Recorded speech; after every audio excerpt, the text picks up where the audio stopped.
There comes a moment in every life when something shifts. It's not loud. It doesn't always come with flashing lights or thunder in the sky. But deep in your spirit, you feel it. A stirring, a divine pressure. Something is about to break open. Something is about to move. You can't explain it, but you know it. God is opening a powerful door for you. And if you've ever prayed through tears, fasted through storms, or walked through dark valleys, hear this, you're standing right at the threshold. Don't miss it. For too long, you've been knocking. You've been pacing, waiting, asking, wondering when God would make his move. And now, he is. But here's the truth. Not every open door looks like a miracle at first glance. Sometimes it looks like disruption, like uncertainty, like change. Sometimes the powerful door that God is opening comes wrapped in discomfort. But don't let the package fool you. There's glory on the other side. God's open doors are often wrapped in discomfort, not glamour. This is one of the most overlooked truths in a believer's journey. When we think of divine breakthroughs, many imagine a sudden windfall, a dramatic shift, or a shining opportunity that feels immediately right. But more often than not, the doorway to purpose doesn't arrive dressed in luxury. It arrives looking like a burden, a confusing moment, a risky step, a painful surrender. And that's where many people miss it. They are looking for a door that looks easy when God is offering a door that will transform them. Discomfort is often the wrapping paper of destiny. It challenges us. It pushes us out of the ordinary into the unknown. It forces us to rely on God, not our convenience. Think about Moses. His door to purpose was not glamorous. It was a burning bush in the wilderness, a divine confrontation that led him back to the land he fled. It was wrapped in fear, insecurity, and trembling obedience. But it was a doorway into legacy. Or consider Esther. Her opportunity to save a nation didn't come through peace. It came through risk. Through walking into the presence of a king, uninvited, knowing her life was on the line. And yet, it was the door that history would remember. The reason God's doors come in uncomfortable packaging is because transformation begins before you even walk through. The door isn't just about what's on the other side. It's about how it changes you while you approach it. Comfort never produced deep growth. Discomfort stirs something in the soul. It invites you to press deeper into God's voice. It clears away the noise. It ignites dependence. That's why he allows the open door to test your faith before it rewards your faithfulness. Too often people pray for miracles, but resist the movement that comes with them. They want God to open the door, but don't want to feel the push. But what if the push is the confirmation? What if the pressure you feel is heaven's way of shifting your posture? You've prayed for next level purpose. Don't be surprised if it comes through next level stretching. The next door is not about ease, it's about alignment. God wants to bring you into a place that demands your maturity, your humility, and your absolute trust. This is why you must stay spiritually sensitive, because the door might not make sense in the natural. It may look like a job that's beneath you, a move you weren't planning, a relationship that ends unexpectedly, a ministry shift that scares you, and yet buried in that very moment is a divine opportunity, an invitation from God saying, trust me.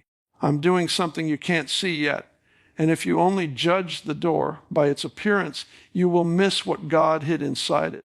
Don't forget, Jesus himself came wrapped in a form people didn't expect, a baby in a manger, a carpenter's son, a suffering servant, and yet he was the Savior of the world. God has always been in the business of placing the extraordinary inside the ordinary, the powerful inside the painful. So when the door comes and it doesn't look like what you thought, don't walk away. Pause, pray, listen. It just might be the moment heaven's been preparing you for.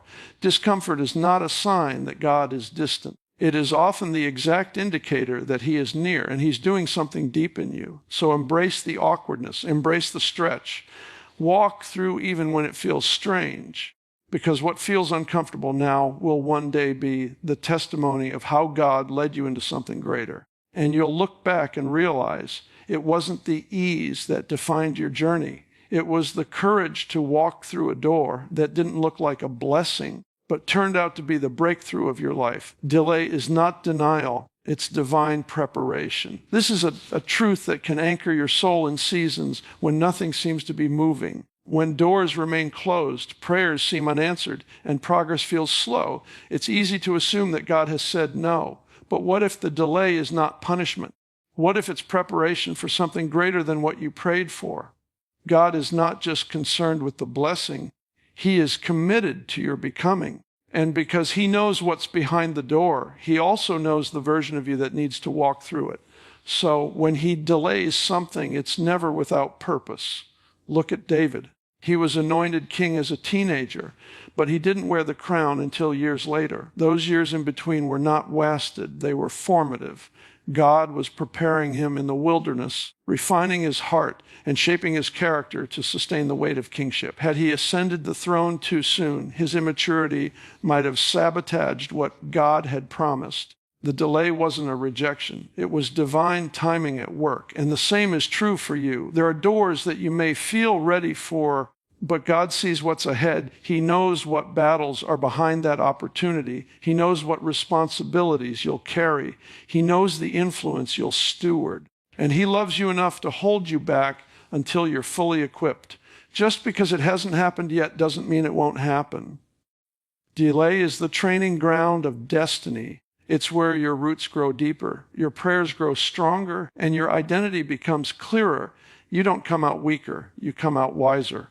In the delay, God is building the muscle of trust. He's teaching you to lean not on outcomes, but on His character. Because when the door opens, you won't just need to walk through. It's what you carry that matters. Peace, discernment, integrity. Without those, even the right door can crush you. So the delay is protection. It's formation. It's preparation. And if you can endure it without bitterness, you'll walk through with power. This door is not just for opportunity. It's for assignment. That means what God is calling you into isn't just about personal gain, but divine purpose. Many people want open doors because they think of what they can receive, but heaven opens doors based on who is ready to serve. When you walk through God's door, you're stepping into a role that impacts others. Your life becomes an answer to someone else's need. This is why it's not just a promotion. It's a position of purpose. Assignment means responsibility. It means accountability. It means surrender. You're not just being elevated. You're being entrusted. God doesn't open powerful doors for personal comfort. He opens them for kingdom impact. And when you understand that, you stop chasing opportunities for status and start embracing assignments for service. You realize the open door isn't about you being seen. It's about Christ being glorified through you. That changes everything. You begin to pray differently. You ask not just for the door to open, but for your heart to be ready. You seek not just the platform, but the posture to steward it well. You stop comparing your timing with others because you realize God opens doors in alignment with your assignment, not your ambition. When you treat the door as an assignment, you walk through it with humility, not entitlement. You don't demand, you discern. You don't rush, you prepare. And when you finally step into it, you're not overwhelmed, you're anchored.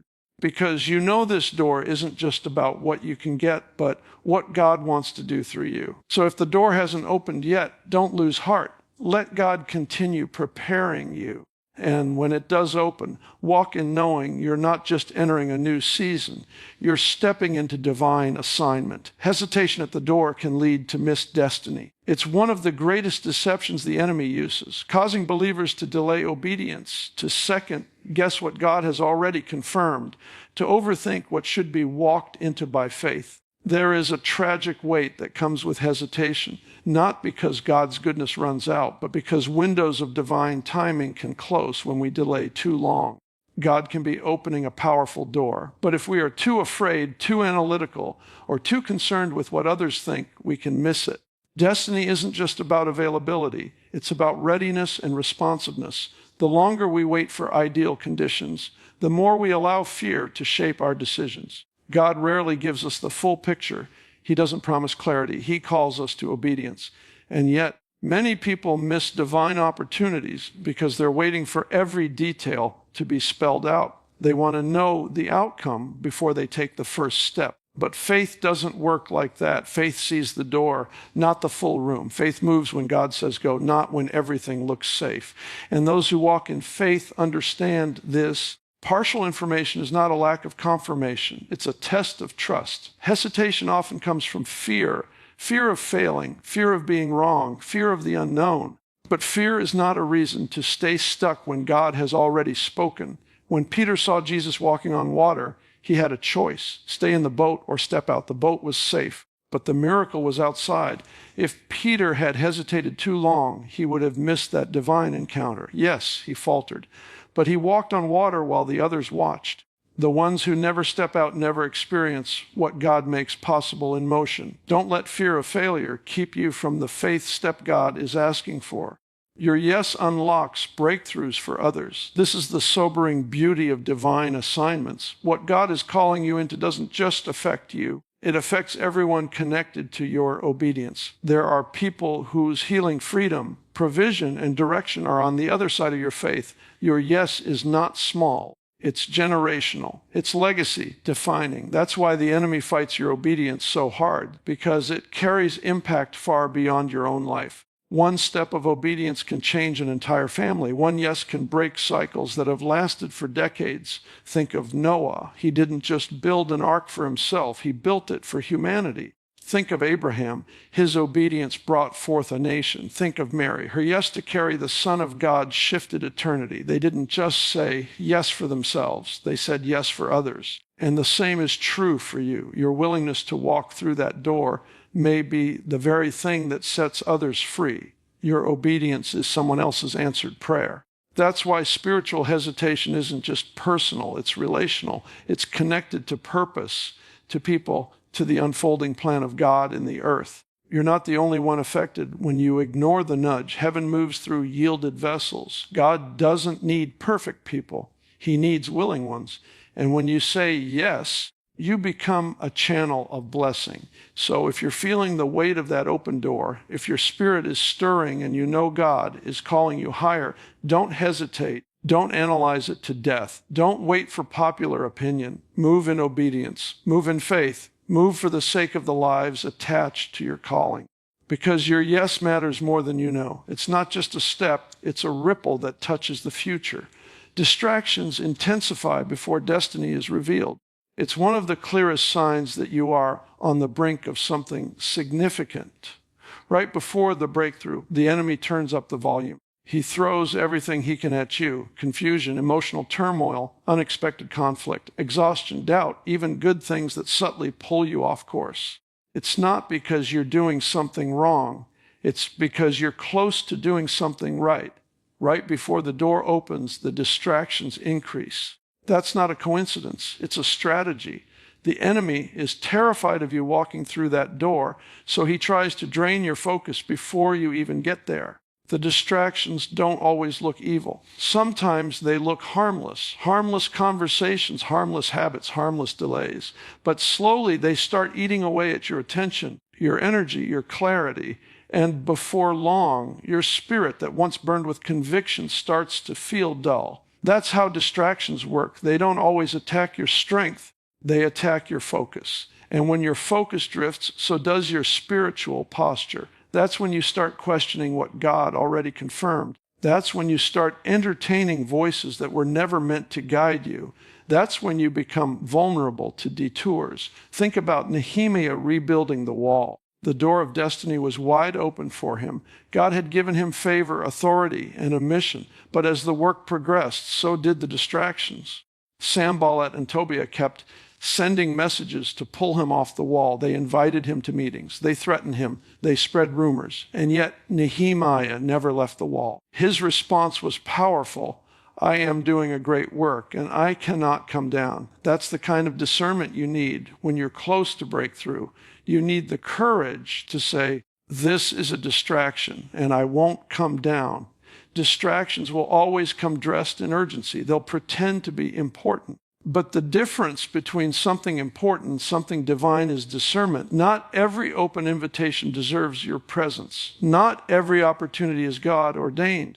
When you are on the edge of your assignment, the enemy will send counterfeits. He will try to detour your direction with what looks good, but isn't God. That's why guarding your focus is critical. You don't just need open eyes. You need a focused spirit. And here's the deeper truth. Some of the greatest distractions before destiny are internal, not external. It's the voice of fear that resurfaces, the weight of past failures, the insecurity that whispers, "You're not ready." These thoughts come rushing in right before the door opens because the enemy knows your greatest battle won't be with others.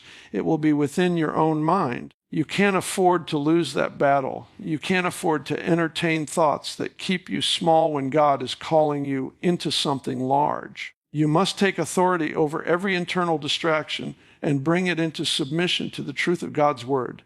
You don't prepare for doors just with faith. You prepare with focus. You align your mind. You protect your atmosphere. You filter your conversations. You fast from voices that drain you. You guard your peace like it's gold, because in this season it is. The noise will try to surround you. The pressure will try to break you. But stay focused. Stay locked in. Keep your ears tuned to heaven and your feet planted in purpose. God does not waste a moment, and the enemy does not attack aimlessly. The increase in distractions is evidence that something holy is near. Don't misinterpret it as God going silent. Interpret it as the enemy going scared. He knows what's coming. Stay focused. Stay faithful, because the door is closer than it's ever been, and you're not going to miss it. Not this time. Your yes unlocks breakthroughs for others. One of the most powerful truths of walking with God is understanding that your obedience is never just about you. When God opens a door and calls you forward, he's not only thinking of your blessing, he's orchestrating a ripple effect that will touch lives far beyond your own. This is why your yes carries so much weight. It's not small. It's not insignificant. It's generational. There are people waiting on the other side of your obedience. There are hearts that will be healed, lives that will be changed, and chains that will be broken simply because you said yes to what God placed in front of you. We often think of our calling in individual terms, what it will do for us, how it will affect our life, what it will cost or require. But heaven doesn't think in isolation. Heaven thinks in multiplication. When you walk through the door God opens for you, you carry breakthrough not just for yourself, but for others. That could mean your children, your church, your community, or even people you don't yet know. There is someone praying for a deliverance that your obedience will release. That's the responsibility and the privilege of being used by God. Look at Joseph. When he was thrown into the pit, sold into slavery, and eventually imprisoned, it looked like a detour. But it was actually a divine pathway when the door finally opened for him to interpret Pharaoh's dream and step into leadership.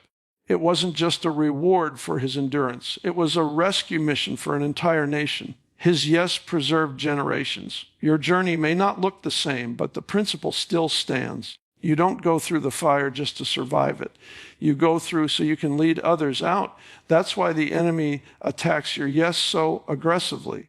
He knows it's not just your victory on the line, it's the healing of others. He knows that when you finally step into purpose, others will be set free in the process. Your yes becomes a weapon. It becomes a key. It becomes a testimony that others can follow. The very thing that once tried to destroy you becomes the platform from which you declare freedom. And someone else hears your story and finds the courage to say yes too. Your yes also brings alignment.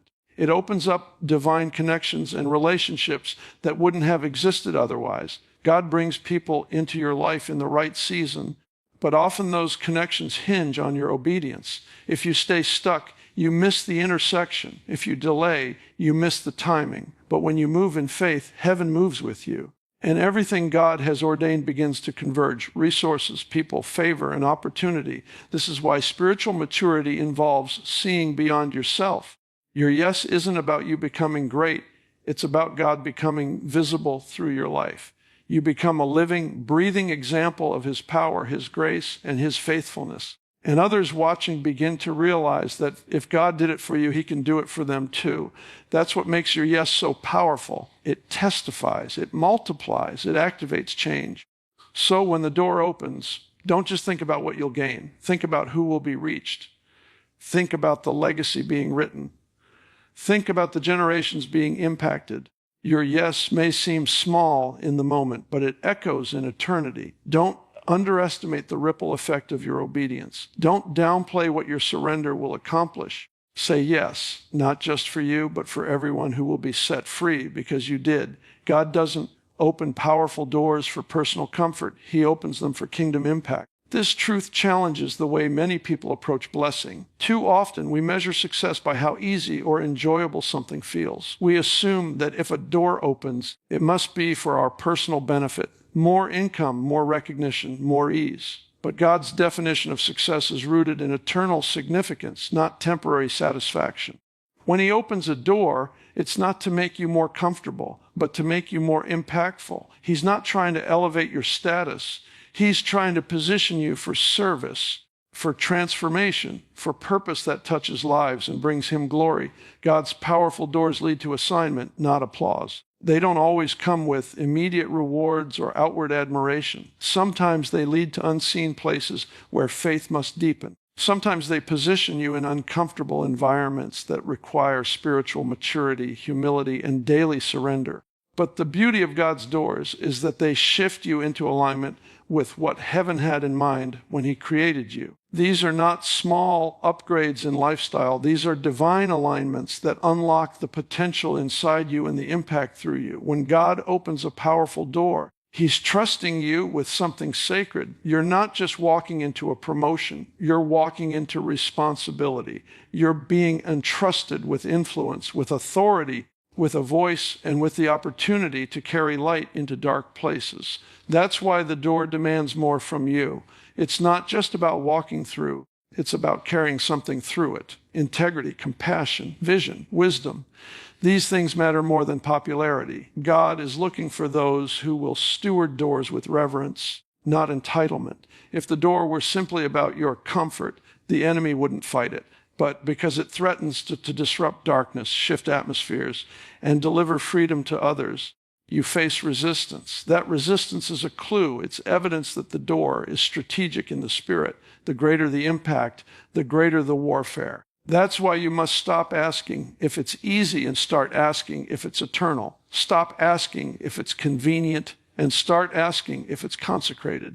When you change your questions, you recognize the true weight of what you're being called into. The kingdom impact of your next door is measured by fruit, not fanfare. God is looking for those who will build quietly, love deeply, serve faithfully, and remain rooted in Him when the crowds disappear. Doors that glorify God often require dying to self, not feeding the ego. But in that death comes resurrection power. That's where joy flows. That's where lives change. That's where peace is sustained, not in the spotlight, but in the center of God's will. So if the door God is opening doesn't look comfortable, don't resist it. If it stretches you, challenges you, humbles you, don't run. That's likely the very sign that it's from Him, because He's not trying to make your life easier. He's making it meaningful. He's inviting you into the kind of work that changes atmospheres, the kind of work that won't just be remembered by people, but honored by heaven. Don't seek open doors just for what you can gain. Seek them for where you can be used. Ask God where He wants to move through you. Be willing to go where it's hard, where it costs something, where you're needed more than celebrated, because that's where the kingdom is built. That's where the gospel is lived. That's where the power of God is displayed, not in comfort, but in surrender. This next door isn't about status. It's about assignment. And if you're ready to carry the weight of what matters most, then step through, not for yourself, but for the kingdom. That's where your life will bear the most fruit. That's where true fulfillment begins.